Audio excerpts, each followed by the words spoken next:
Hare Krishna. So today we continue our discussion on the Gopi Geet.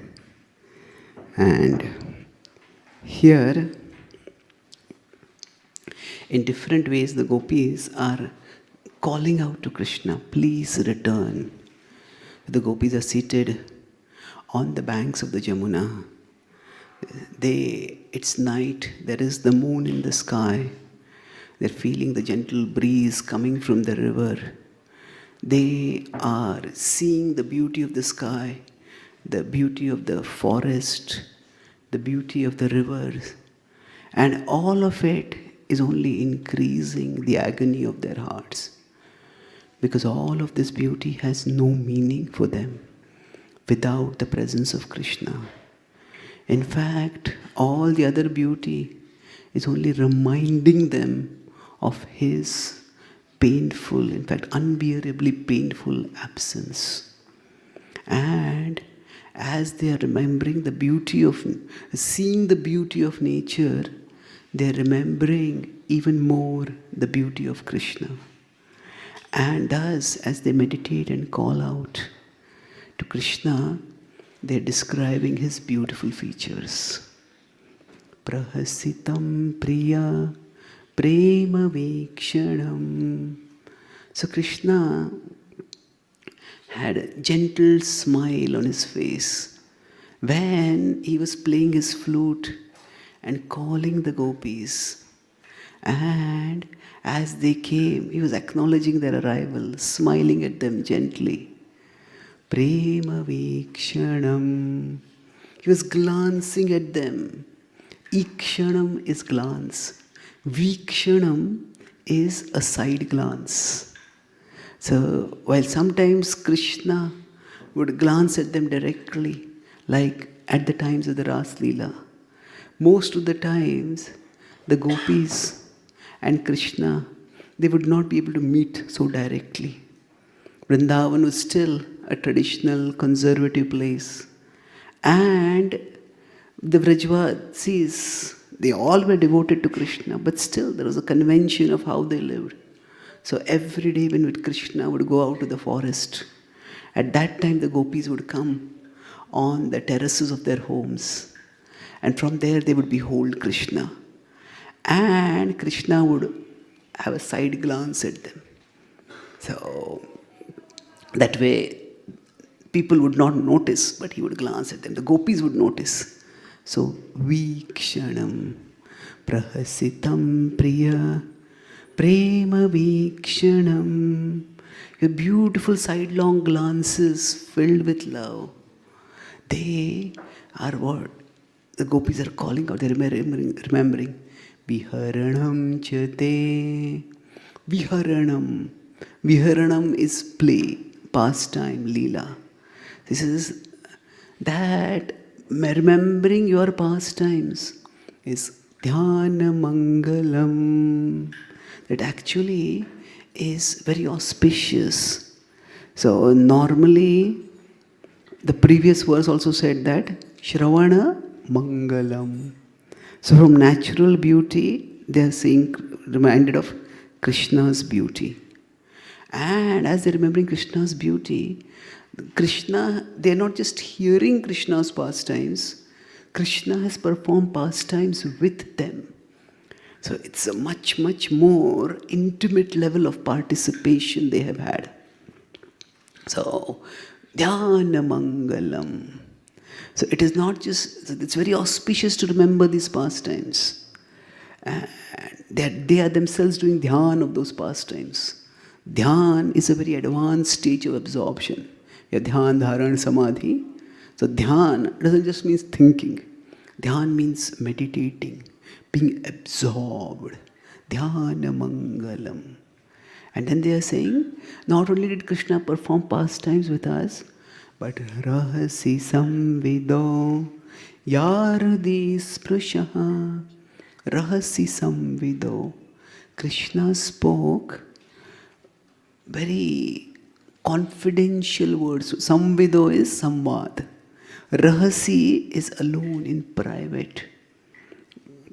That when when we are with others, sometimes we have to put on a profile, put on a appearance before others.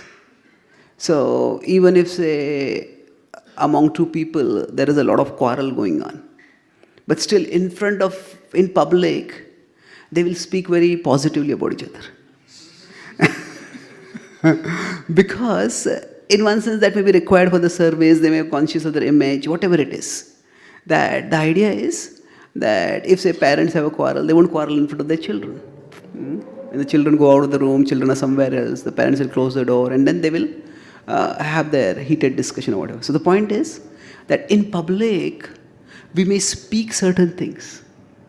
And that's fair enough. Even if public, if somebody appreciates, that is of value. But in private, when somebody speaks some words of praise, so that is not for public. That is not for public perception. That is not for PR value. That we are speaking because we value that person. So rasi samvedo.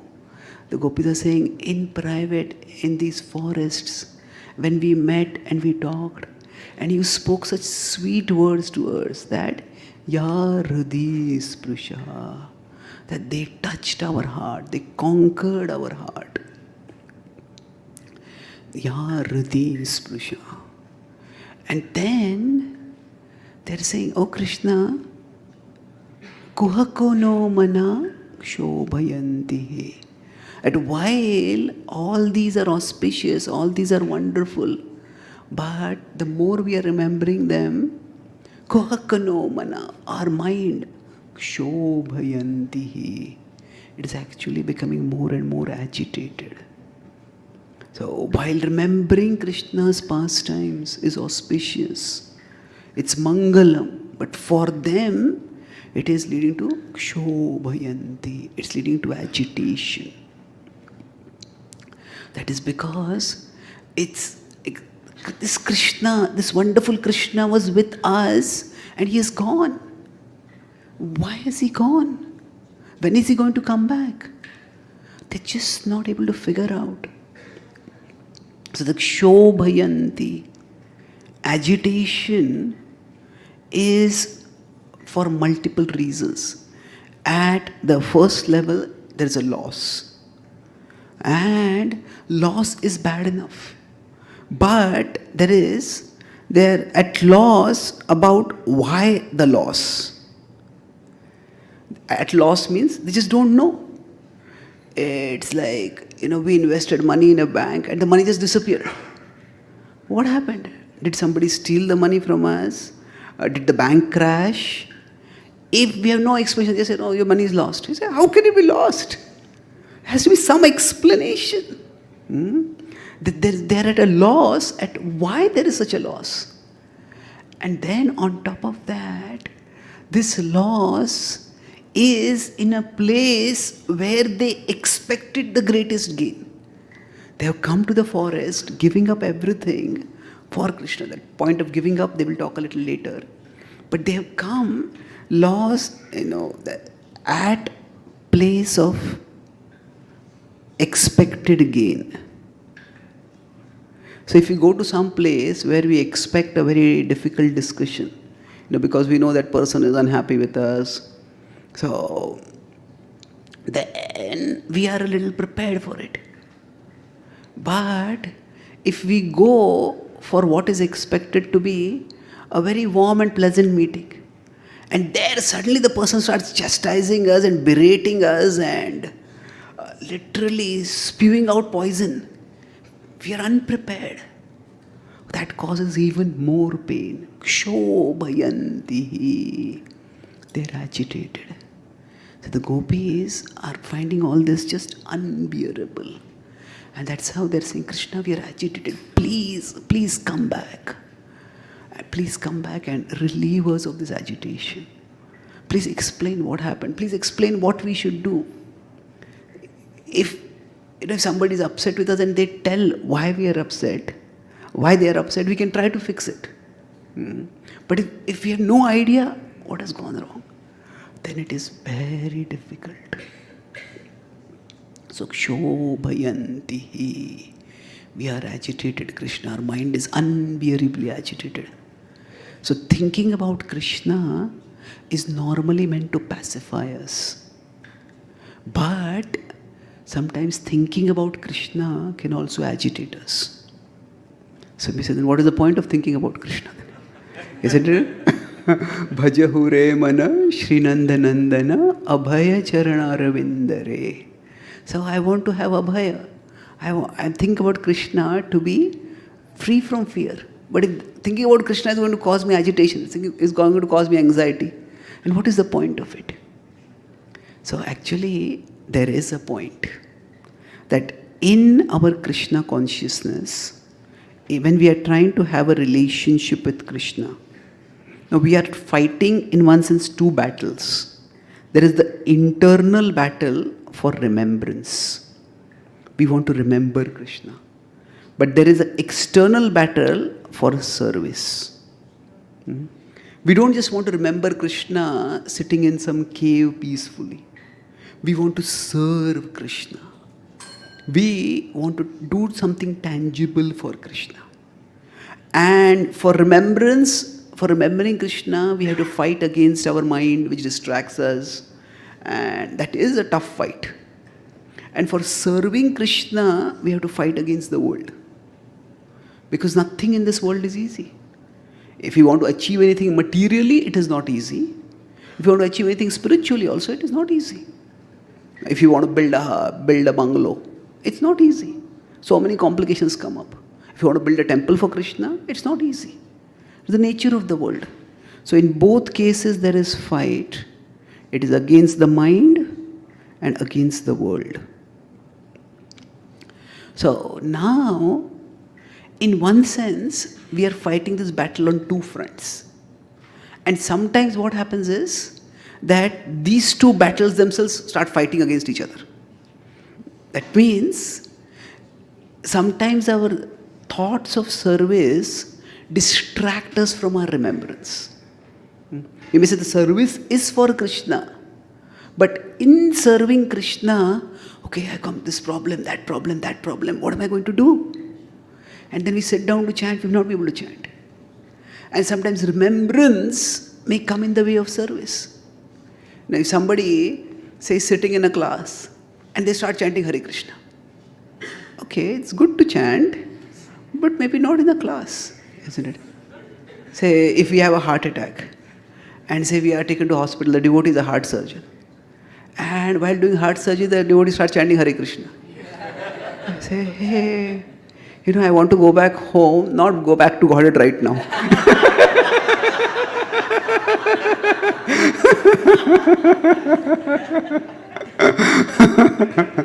So, at that time, if the devotee doctor wants to chant, that's good. But the focus should be on doing the surgery properly. Isn't it? If the devotee is doing surgery, is focusing on chanting and does some surgery wrong, then that will be a disservice. So basically, sometimes between remembrance and service itself can be a tension. And one time, Tamal Krishna Maharaj asked Prabhupada in the Juhu project time that he said that, Prabhupada, there's all this anxiety about getting the permissions for the land, getting this, getting that. It's causing me so much anxiety. It's disturbing my japa. And Prabhupada's reply completely disarmed him. He said, Prabhupada said, it is disturbing my japa also.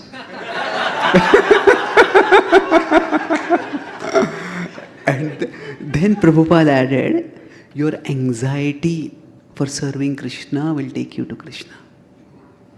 Your anxiety for serving Krishna. See, because for us, it's a matter of a relationship with Krishna.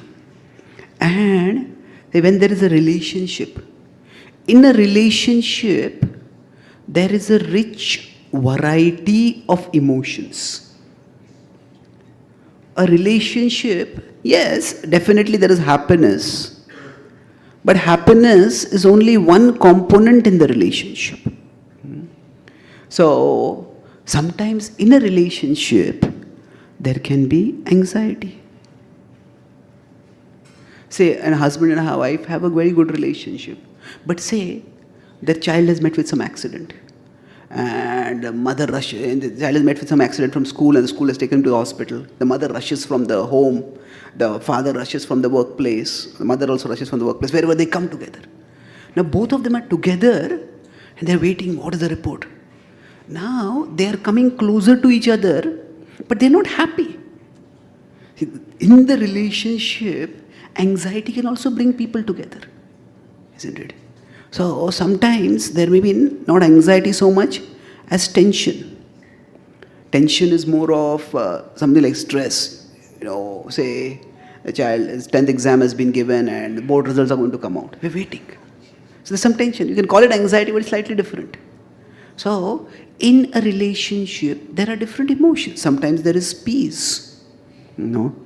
Sometimes when two people come together, after they meet after a long time, they may have some things to talk. But after that, they just be together and they're just happy to be in each other's presence. Like when two people care for each other, there can be a comfortable silence between them. They don't have to necessarily talk. Now sometimes two people can be together and there can be silence which is very uncomfortable. Because neither of them maybe wants to be there. They're thinking how to talk, what not to talk. So the point is, in a relationship, there are many different emotions. And if we think that, okay, in Krishna consciousness, I will have peace, I will have joy. Yes, we will have those. But if that is all that we think we will have, then we will miss out on the richness of the relationship with Krishna. A real relationship has a variety of emotions. And many times, when we take up anxiety for our loved one, that shows our love. From a material perspective, Prabhupada was far more peaceful in Vrindavan. When he left it all to go to America, at a logistical level, there was a lot of anxiety. Even practically, where was he going to stay? What was he going to do? Where was he going to get his funds? A lot of anxiety was there. In Vrindavan, he didn't have so much anxiety about funds. Madhukari, he could do, always he could get some food. In America, you cannot do Madhukari. So the point is that Prabhupada took up that anxiety because that anxiety was serving Krishna. That anxiety was enabling him to serve Krishna. Now, of course, we cannot take so much anxiety that it causes a rupture in the relationship itself. Anxieties may be there, but then we have to make sure that we are connected with Krishna. So sometimes anxiety can become unmanageable. And then we may have to, if we have just too much service and because of that there's anxiety, then we may have to delegate service to someone, maybe take a step back from some responsibilities. That practically we have to consider our limitations, our situations. But the principle is, bhakti is not about simply an anxiety-free life. It is about a Krishna-conscious life, a life in a relationship with Krishna. So now, having said this, so there are multiple emotions in any relationship, and these emotions enrich the relationship. So generally speaking, emotions and desires, are they the same thing? No. Okay, what is the difference? Sorry? You have no desire for explaining? Okay. Now, it could be complex, but broadly speaking, this is our consciousness and this is the outer world. So when perception comes from outside to inside, what we experience is emotion. When we seek to do something, that is desire. So generally, emotion is more associated with the jnanendriyas. What we take in, that is what triggers emotions, jnanendriya. Now, of course, whatever emotions we feel, subsequently, say dhyayato vishayan pumsa sangasteshu upajayate. We contemplate and sangas, hey, that's nice. That's good. That looks great. So that's an emotion. Sangha, that's good. But then after that, sangat sanjayate kamaha. Okay, that's good. I want it. That is a desire. So desire generally pushes our karmendriyas. So both emotions and desires are related, but they are not the same. So for example, when Krishna, it is said that we will all feel tempted in life. The world is filled with attractive objects and we'll feel tempted. To feel tempted is not wrong. If we see something attractive, we feel attracted. But to act on it, especially to act on it in a adharmic way, that is definitely wrong. So, in a real relationship with Krishna, we'll have emotions and we'll have desires. So, if a devotee sees a magnificent building, a devotee may say, oh, Krishna should have a temple like this. That's emotion, hey, that's a great building. And the desire is, maybe you should make a temple for Krishna like this. So, emotion can lead to desire. So, yesterday I didn't get to clarify one point. Gaulya Prabhu had asked me also, so I'll explain that now. That what is the difference between, say, having a material desire and having domination by desire? So, if Prabhupada is serving Krishna, then what about his spiritual? Desires are spiritual. See, the principle is a devotee also has desires to serve Krishna. But for a devotee, the desire, if Krishna is here and the world is here, this is the devotee. There's a desire for Krishna and there is a desire to serve Krishna through the world. Okay? So now, so for example, when we come in front of the deities, we want to take darshan of the deities. We may also think, okay, maybe I want to offer a golden necklace to the deities. Maybe I want to build a temple for the deities. So there is a desire for Krishna and you can say desire for facilities for Krishna. So the test of our devotion should be that the desire for Krishna needs to be greater than the desire even for the facilities for Krishna. So domination by desire means that some desire becomes so dominant that it drives Krishna also out of our consciousness. I may say this desire is for Krishna only. But if the desire for Krishna is taking up our mind so much, that then what is happening is that there's no place for Krishna only. If somebody says, okay, I want to give $1 million to Krishna in charity. Okay, that's a wonderful desire. But to earn $1 million, I have to work so hard, I'll be so busy that I won't have time to come to satsang, I won't have time to chant my rounds, I won't have time to do any bhakti. And what is going to happen by that is, even if we get the $1 million, after we get the $1 million, the mind will think, okay, maybe I should get 2 million, then I'll give 1 million. So the desire for the $1 million will increase, the desire for Krishna will go away. So if you see, Prabhupada had many, many desires for serving Krishna. But Prabhupada was not dominated by those desires. See, if you see, we often talk about how spectacularly successful Srila Prabhupada was. So, and Prabhupada's success is spectacular. That he was able to build 108 temples, write over 70 books, inspire millions of people to take up bhakti.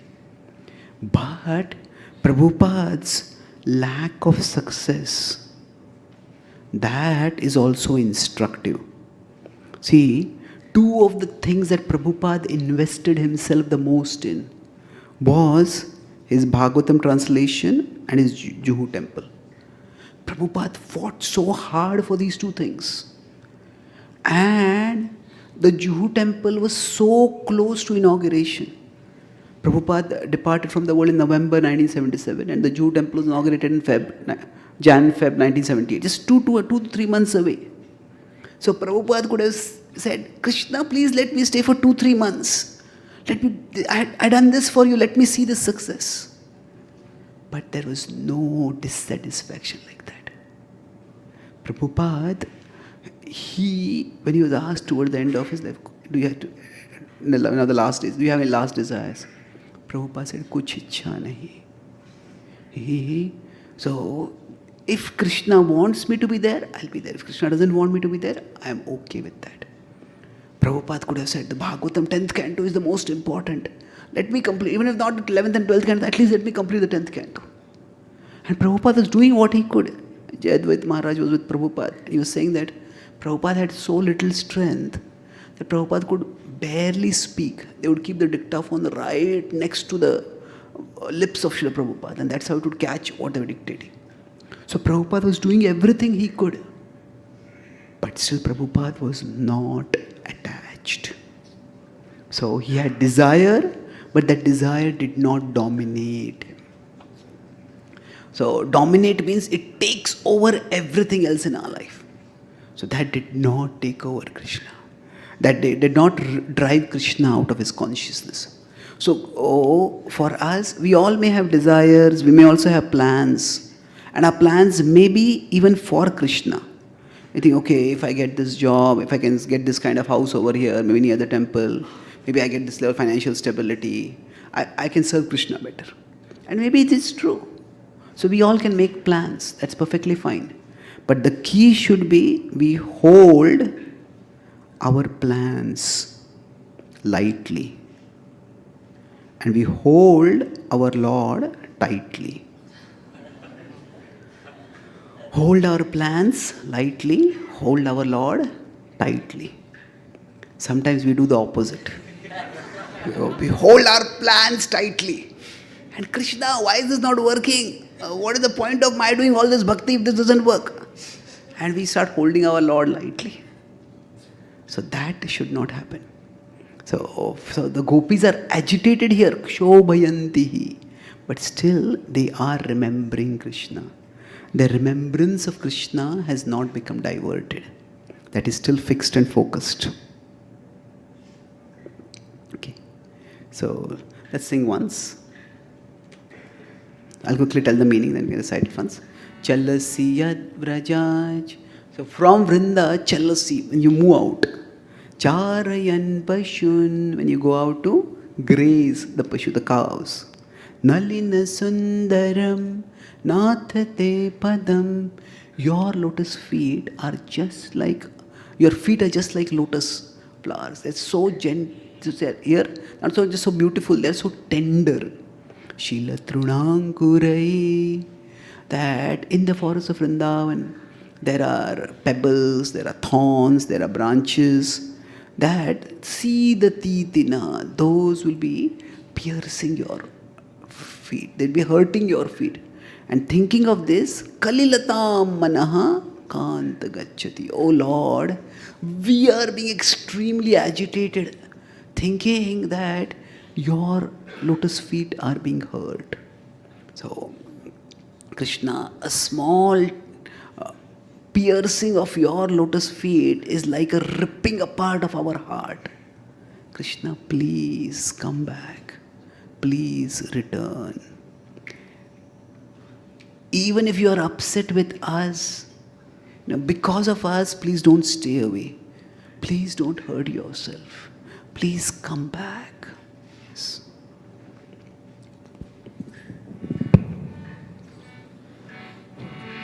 Chalasi yadvrajan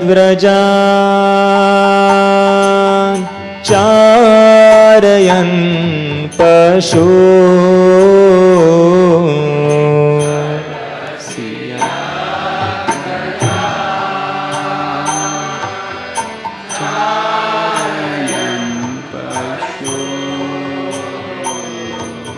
Nalina sundaram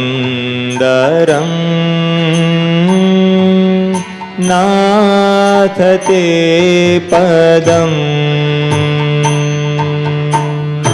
Nalina sundaram nathate padam.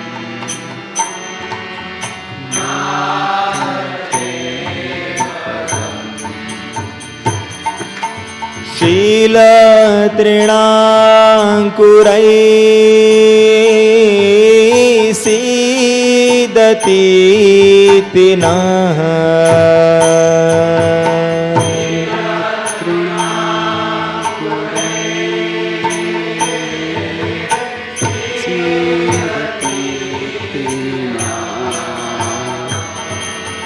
कलिलतामनः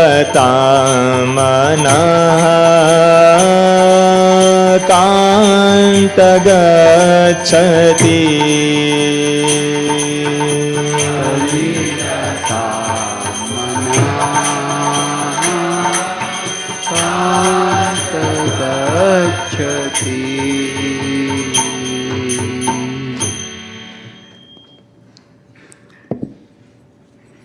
So, here the love of the gopis is being expressed in a different way. They're saying, Krishna, if you don't care that we are hurting, we still care that you are hurting. That we don't want you to hurt yourself for our sake. The Vraja forest is dark. When they have come to the banks of the Jamuna, there the forest is cleared a little bit. And they are sitting on the grass over there. They have gone deep into the forest in searching for Krishna. On the banks of the Jamuna, it's a clear bank. So there, Krishna is not there. They couldn't see him there. So they are still not seeing Krishna. So they're thinking Krishna is in the forest. The forest is so dark, oh Krishna. And if we can't see, even Krishna will not be able to see. If Krishna is not able to see, then he may step on a thorn. That will hurt him. Krishna, please. We don't want you to be hurt. Please come back. We will nurse your lotus feet. If there is any hurt, we will help heal it. So, now the same gopis have in a few verses earlier said, Fani fanarpitam te padambujam. Krishna, they know that Krishna has danced on the hoods of Kaliya. And those hoods had fangs, they had poisonous teeth. And they know Krishna has survived that. Krishna has thrashed Kaliya. So they could have said, Krishna, what are these thorns going to do to you? You know, the fangs of Kaliya could not do anything to you. So we may say, if the fana, they didn't hurt, then what is Truna going to hurt? Is it? So, why should we care? But that is not the mood of devotion. The mood of devotion is a mood of service. So this kind of implication is not there. Even if Krishna is all powerful, a devotee thinks that I am meant to serve Krishna. And if Krishna is in discomfort, we want to comfort him. We want to serve him. So there is philosophy and there is the purpose of philosophy. Krishna talks about jnanam jneyam jnana gamyam rediscover avasthitam. That there's jnana, jnaya. This jnana is knowledge. Jnaya is the object of knowledge. Jnana gamya is the objective of knowledge. Why are we seeking knowledge? So it is important that whatever philosophy we know, the purpose of philosophy ultimately is service attitude. Service attitude toward Krishna and service attitude towards others in relationship with Krishna. That is the ultimate purpose of philosophy. So, now in one sense you could say philosophy is like a vast circle.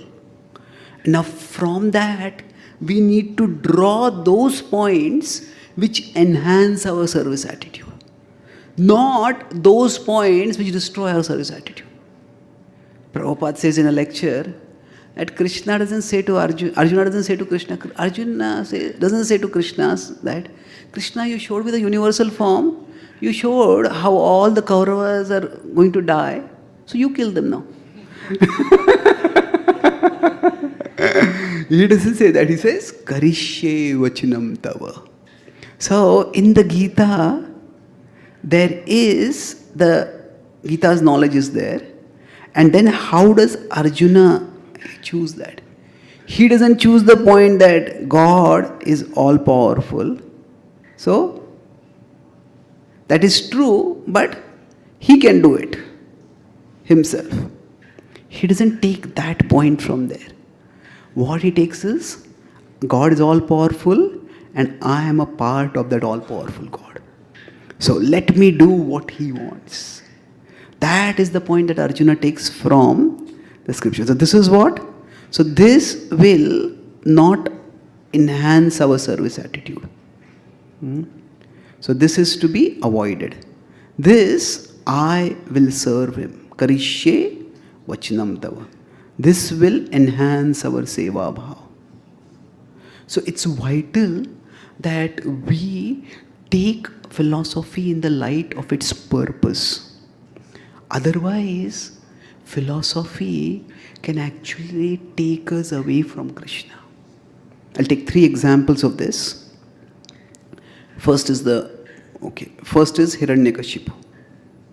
Now, Hiranyakashipu, while instructing Hiranyaksha's widow and his sons, he says that the soul is eternal. And now that is true. Krishna is also telling Arjuna soul is eternal. What is Hiranyakashipu's conclusion? He says, because the soul is eternal, he said, and I will perform austerity lifetime after lifetime as long as it takes till I become powerful enough to kill Vishnu. And in the meantime, you attack the Yagyasthali, you attack the sages, you attack the Brahmanas and take away everything that is in support of Vishnu. So his knowledge led to the opposite conclusion. Isn't it? The soul is eternal, therefore we should seek an eternal object of love. Now he says, the soul is eternal, therefore I have an eternal object of enmity. I have an eternal objective of revenge. So it's completely opposite. So his jnana gamya is the opposite of what should be. Similarly, say if we are serving a senior devotee, maybe you think, oh, the senior devotee is such an advanced devotee. And this devotee has done so much seva to Krishna. He is so pure. And suppose that devotee gets some cancer, some terrible disease. I think, okay, why does one get cancer? I thought you were such a great soul, but you must have done some terrible karma in the past. That's why you got cancer. All that you think about you being a pure devotee, no, you're not a pure devotee at all. You are a sinful person. And the proof of your sinfulness is you got cancer.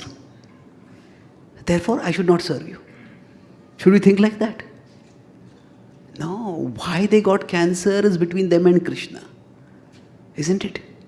That is not for us to know. We should think, okay, this is a devotee, this devotee is in distress, I should serve this devotee.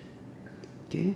So, when there's an advanced devotee and advanced devotee gets some disease, we could say at one level, so the point is, we shouldn't be seeing what is their past karma. We should see what will enhance our seva bhava. Whatever, the thinking of the past karma is not going to enhance our seva bhava. Or for that matter, if some devotee is in pain, say, Prabhu, you're not the body, you're the soul. Well, if we say that, we are saying philosophy to justify not doing service. Isn't it? So, actually, yeah, we are not the body, true, but we live through the body. The body is our instrument for serving Krishna, and if the body is in trouble, we feel troubled by that. So, if our philosophy takes away our service attitude, that is not at all healthy. And third is, if somebody is subjected to some atrocity, they may not even be a devotee. If some innocent person also is subjected to some atrocity. As recently, that 4 or 5 days ago, there's a controversy going on. In Tamil Nadu, in some school, they invited some Hindu teacher to come. And in that class, apparently the teacher, or one of the teachers who was attending, she was physically handicapped. And this Hindu teacher, while giving an example of karma, he said, if somebody has a physical handicap, that's because of their past karma. And it's created such a furor over there. So now we have to have a certain level of, first of all, decency, but more importantly, humility. See, why do we talk about past karma in such situations? Okay, there was this horrible rape of that person, that medical student, that happened in Kolkata. Horrendous what was done. So somebody asked me a question on my website, what was her karma? I said that when Draupadi was dishonored, did anybody ask her what was her karma? When Sita was abducted, did Ram say, oh, it must have been your karma only because you got abducted? No. When somebody is in distress, when somebody is subjected to atrocity, we should never think about their past karma. What we should be thinking about is my present dharma, not their past karma. That what is it for me to do over there? See, once we start thinking about people's past karma, where are we going to stop? If a mother has a newborn baby and the baby is crying, should the mother think the baby is crying because of past karma? You know? If I comfort the baby, I am interfering with her past karma. So therefore, I will let the baby cry. If some speaker says that in their class, bring a crying baby, and say, take the baby away, tell the speaker, the baby is crying because of your past karma. Isn't it? See, it is very easy to use philosophy as long as that philosophy does not cost us anything.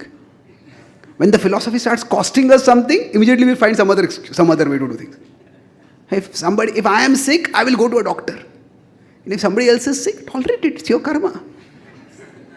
So, we should have service attitude. See, Krishna says, Gahana karmano gati. The movement of karma is very complex. And why something is happening in somebody's life is very difficult to know. Even Dharma personified as the bull, when speaking to Parikshit Maharaj asks him, what is the cause of your suffering? And he says, karma bijanam vakya bheda vimohita. So he said that what is the cause of suffering? Klesha vakya bheda vimohita. There are different theories about it. I don't know. Dharma himself is saying, I don't know the cause of suffering. And we have so much certainty this person is suffering because of their past karma. What arrogance! See, the focus of karma is not, generally karma is forward looking, not backward looking. What it means is that the implication of karma is eminently positive. That our actions matter, even if they don't seem to. I may be working very hard and my boss is not recognizing me. This other fellow doesn't have half of my work and this has got a raise. This person has got a promotion. So, maybe doing hard work is of no use in life. Life is all twisted. No. Sometimes the results that we get in our life are also because of past karma. So our present actions do matter, even though the results don't seem to be coming. So the emphasis of karma is eminently life affirming. Our present actions matter. Karmanne vadhikaraste. Krishna says, you have a right to do your work because through your work, you can make a positive difference in the world. In your own future and in the world's future also. So therefore, the essential implication of karma is our actions matter. Therefore, choose wisely. Therefore, act intelligently.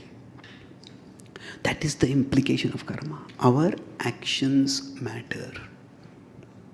So, the gopis are not thinking of Krishna's divinity and saying that Krishna is not going to be hurt. Philosophy should lead to service attitude. That's why from within the philosophy, we need to find out those points which enhance our service attitude. So is it true that a suffering comes because of past karma? Well, suffering has many causes. And which particular cause is working right now, it's difficult to know. Say, if I put my hand in your fire and my hand gets burned, is it because of past karma or is it because of present karma?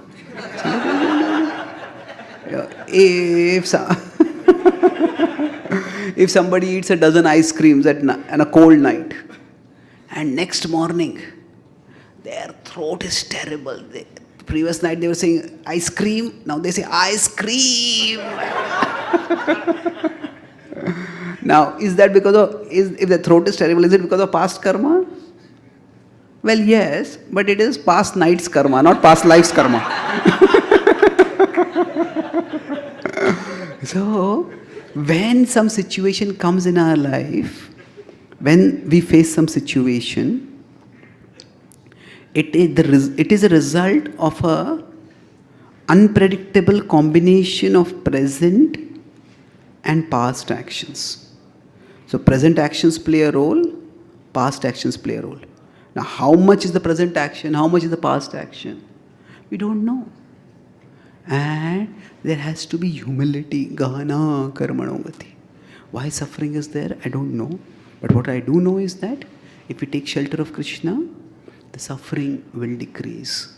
The suffering will gradually go away.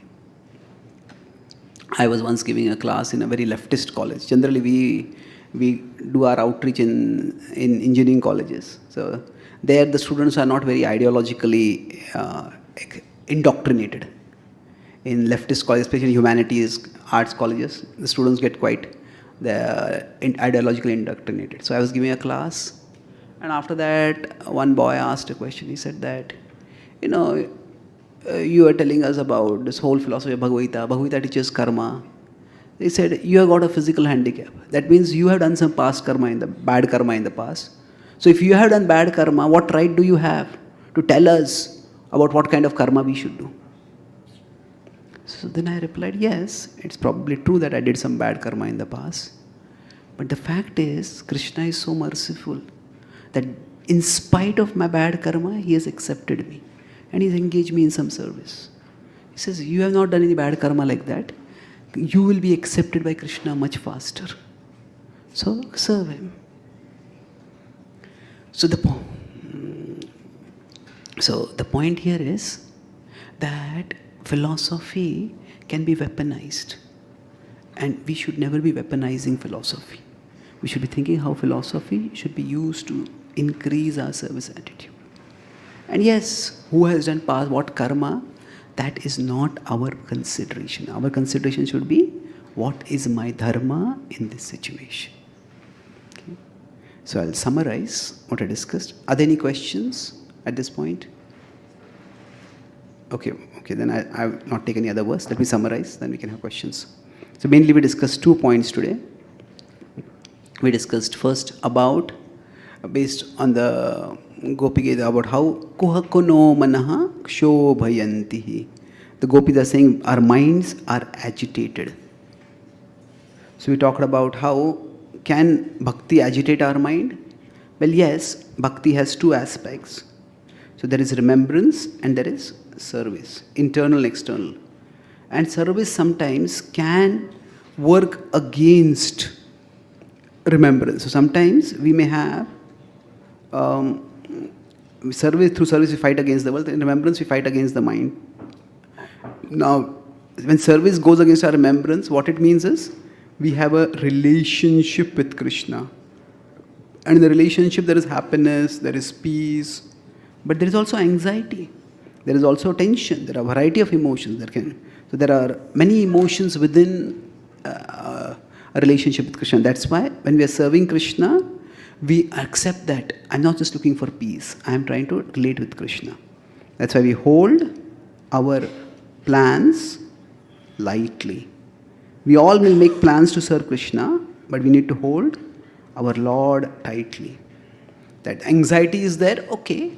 What that means is, yes, this anxiety is that I want to serve Krishna and I'll do my best, but if it doesn't work, then that's okay. We discussed the example of Srila Prabhupada's 2 most cherished projects not working out, Juhu and Bhagavatam. But Prabhupada was not so agitated by that he disconnected with Krishna. He remained focused on Krishna. And then next we discussed about Krishna in pain.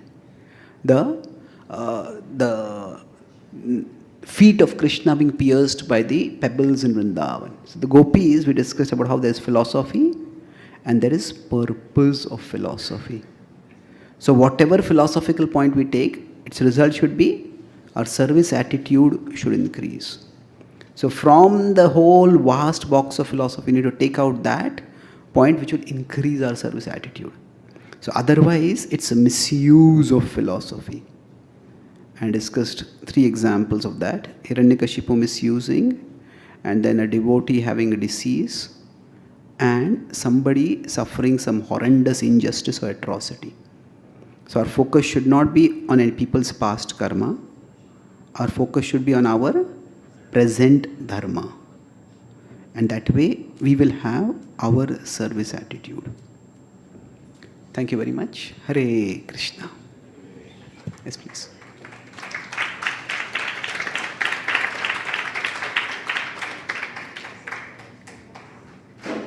Yeah. Hare Krishna.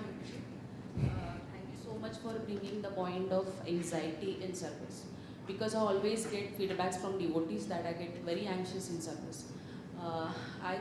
The factors which are under my control, I try to totally take care of it.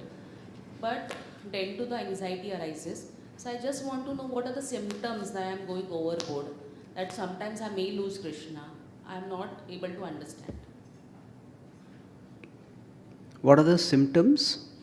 Symptoms that I'm going overboard in my anxiety. That I should. Okay. Yuktahara viharasya, Krishna says, regulated in everything. So, in general, there are these 3 zones of functioning. There is comfort zone, then there is stretch zone, and then there is panic zone. So, say if somebody goes to a gym to lift weights, now if their capacity they can lift about 15 kg weight, and they lift 1 kg weight, well, they are not really going to develop anything. It's not going to be workout. Maybe going to the gym will be a bigger workout than lifting the weight. So, if we are in a comfort zone, there's no stretch at all. So, generally, comfort zone is associated with tamas, the mode of ignorance. Now, if we are to grow, we need to push ourselves. So, if somebody can lift 15 kg, then they try to lift 15.5, 16. That stretch is what is going to help them grow. So, in yoga, it's all about stretching the body. But the key is, even in yoga, we have to stretch our body, but stretch our body in a way that is not too uncomfortable. It shouldn't be causing pain. If it starts causing pain, then don't hold the pose for so long. Stop it. Okay, so the idea is that we want to come out of the comfort zone to the stretch zone.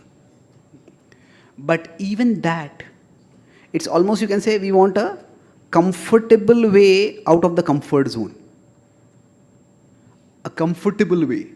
If somebody is doing a pose which is very uncomfortable, then that's not very healthy to do. We want to stretch ourselves in a way that is comfortable for us.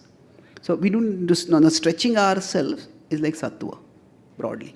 In any area we want to grow, we need to learn something. If you're reading a book, okay, I want to learn something new. It will exercise my brain, but that's how my brain will develop, my knowledge will develop. So now, when somebody can lift 15 kg weight and they lift a 50 kg weight, then what will happen?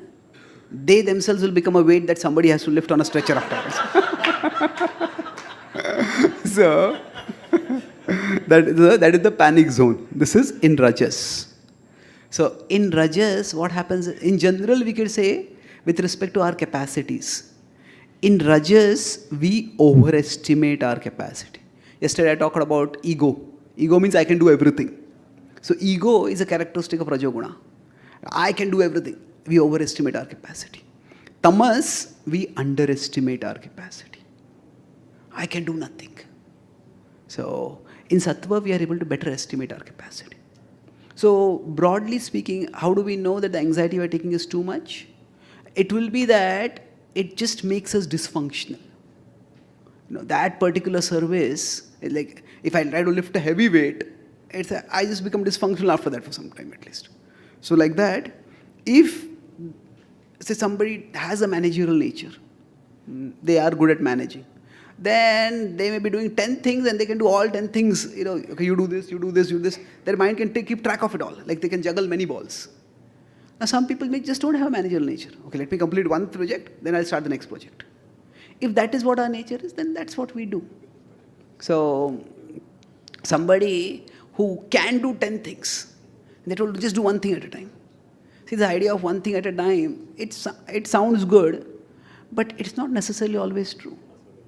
Our consciousness is very powerful, and we can do parallel processing of things. Say, when we are driving a car, we can be hearing a lecture.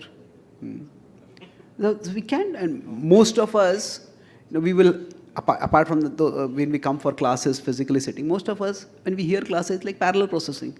We may be doing dishes, we may be doing laundry, we may be going for a walk. So it's perfectly fine. The thing is that parallel processing, when can we do it? When it doesn't cause a cognitive overload. If with 2 earphones, I hear 2 classes.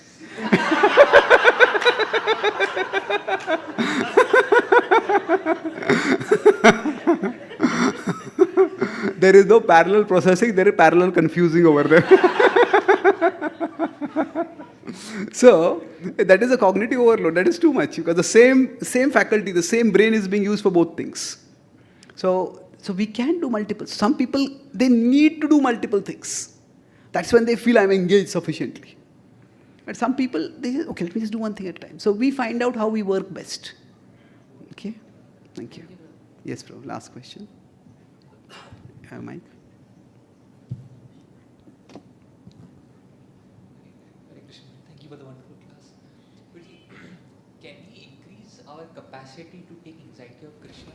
Like you said, there are some people who can juggle multiple balls. There are some people.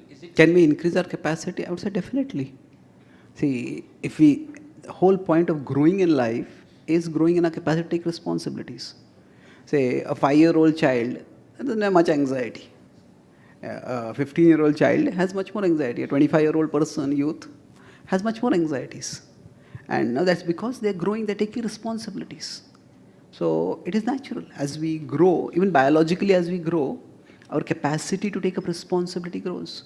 And one says, every responsibility brings with it some anxiety. So we can increase our capacity, no doubt. At the same time, we may not be able to increase our capacity for taking anxiety. Say, for example, if this is my capacity right now, capacity for taking anxiety. Now, for some people, the growth may happen, but the growth would be something like this. That means in the same domain they grow. Okay, I can give a class. Then someone has to give one class. I need 1 week preparation. And after some time, okay, in 1 week I have 10 classes. Okay, I'll allot this time for preparing this, I'll allot this time for preparing that, I'll allot this time for preparing. So that capacity may increase. Now for some people, it may be not just in that domain, their capacity to take anxiety in all domains may increase. So that depends. That means, okay, I can not only give classes, I can also counsel people after that, I can also do management. So some people can do both ways. But multiple things, some people may not do. So our capacity will grow, but it may not necessarily grow in all directions. It could grow in one direction. And sometimes we find that, okay, somebody starts with taking a lot of anxiety. Okay, I'll do all kinds of services. After some time they discover, that actually I am better off as a manager. I don't want to be a speaker. Somebody say, I want to be a speaker, I don't want to be a manager. That's okay. So our capacity will grow, but which way it will grow, that has to be explored. Okay. So, yeah, please. Last one, we'll take it. Prabhuji, just yesterday I was talking with a boy who is relatively new to Krishna consciousness, and he was mentioning some dreams which he has had previously also, and now also is having some kind of bad dreams about snakes or something. So I understand sometimes we use the philosophy of karma a little insensitively, but like I had to tell him some things related to karma. I did not use the word karma, but something related to past. So I was just thinking, can a part of our present dharma be to tell the person about his past karma? Yes. It is a part, it is not the whole. That is the key thing. See, when somebody is suffering, so different people are going through different situations in their life, or rather, different people go through different situations in different ways. So, our focus should be service attitude. How can I serve this person? And while serving, if making the point of karma is helpful, we can make it. But the karma should not be used to simply get God off the hook. Don't blame God. It should not be just to justify our philosophy. Nothing is wrong. You are only wrong. So if that happens, then that is weaponization of the philosophy. We are using the philosophy for a particular agenda. Just like, say, consider in Chicago, one of my devotee friends is a doctor, and he works in the emergency department over there. So there are many people who take drug overdoses and they come there. Now, sometimes people come repeatedly after drug overdoses. So now when they come repeatedly, now at that time when the person is overdosed, the doctor cannot chastise them. Why did you take overdose? At that time, the doctor's duty is to treat the patient. Now afterwards, the doctor needs to tell, if you keep taking overdose, it's going to be one of the ways, it could be fatal. And we will try to help you, but we may not be able to help you. So when the person is in a particular condition, our focus should be to help them. And helping them, a part of it can be telling about the cause also. But if that is all that we are doing, that's not very helpful. So, now with respect to karma, it depends on the individual. How they are psychologically placed. That means if a person is already very depressed, they're already feeling very down, I am worthless, I am terrible, I am facing so many problems. And then you tell them, your problems are because of your own making. You're such a terrible person. That's how they will interpret it. That means, I know all the bad things I've done in this life. Now you're telling me I did further bad things in previous life also. So, so basically, if that person becomes psychologically burdened by it, if that person becomes dysfunctional, then you can say, in this life bad things happen. Why they happen is difficult to know. But, we can take shelter of Krishna, and that can give us the strength to face the difficulties. But sometimes, rather than getting into the cause, we focus on the cure. Sometimes, as a part of giving the cure, we can also explain the cause. But karma is much more complex than what we think. And as far as I have seen, I have not seen a single place in scripture where someone is suffering and someone else is telling them, this is because of your karma. Sometimes the person who is suffering may themselves say, I don't know what karma I had done in the past because of which I am suffering like this. But I have not seen a single place where someone else is suffering and the other person says, it's your karma. When the citizens are starving, Pruthu doesn't tell them, it's your own karma, you're starving. When Ranti Dev, Shibi, the animals come to them saying, we are hungry, or whoever comes to them saying, we are hungry, hunger is because of your own karma. Nowhere, not in a single instance in scripture like that. Now, sometimes when a person is suffering, if you see, even when Chitraketu passes away, Chitraketu's son passes away, Harshashok, the sages come and speak quite strongly to him. But they are focusing more on Atma Gyan, the eternality of the soul, the temporariness of worldly relationships. They don't tell him, your son has died because it's your own karma. I don't think that's generally a very sympathetic way of functioning. In fact, this is one of the strongest weapons used by Christians to criticize Hindus. And they say, in India there is so much poverty, there is such a discriminatory caste system, and all that is because the Hindus believe in karma. That's why they are so concerned about getting rid of their own karma, that they will go and donate in temples, but they will not give any charity to poor people. So they are more calculative than compassionate. This is, but our religion, it tells us that, we should always serve others. We should always benefit others. We should see that Jesus is served by serving every poor person. So this whole concept of Daridranara and all that was introduced by the Mayavadis because they saw that a lot of Hindus were getting converted. And poor Hindus were getting converted, and wealthy Hindus were not helping at all. So, people who are lower caste, they say, you are lower caste because you had done bad karma in the past. So stay where you are, you filthy person. They say, no, everybody should get the opportunity to be elevated. And so the idea is, now, is karma meant for this? The philosophy, no. Has it been used like that? Unfortunately, it has been.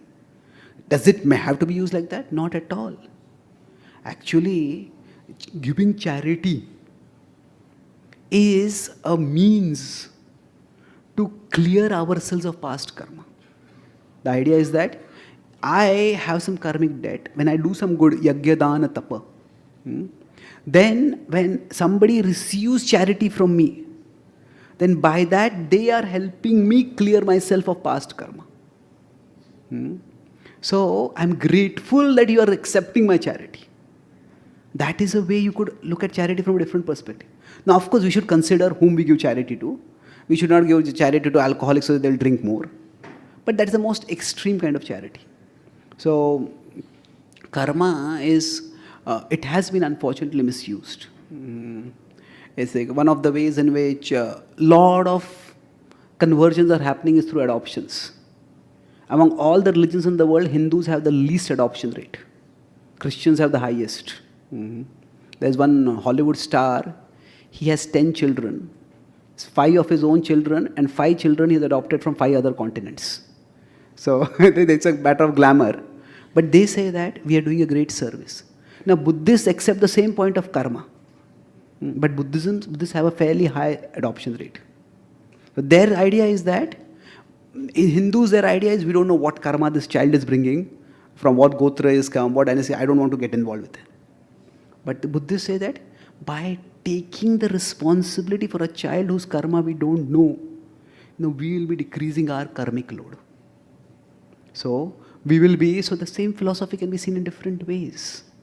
So the point is that our service attitude should not go down.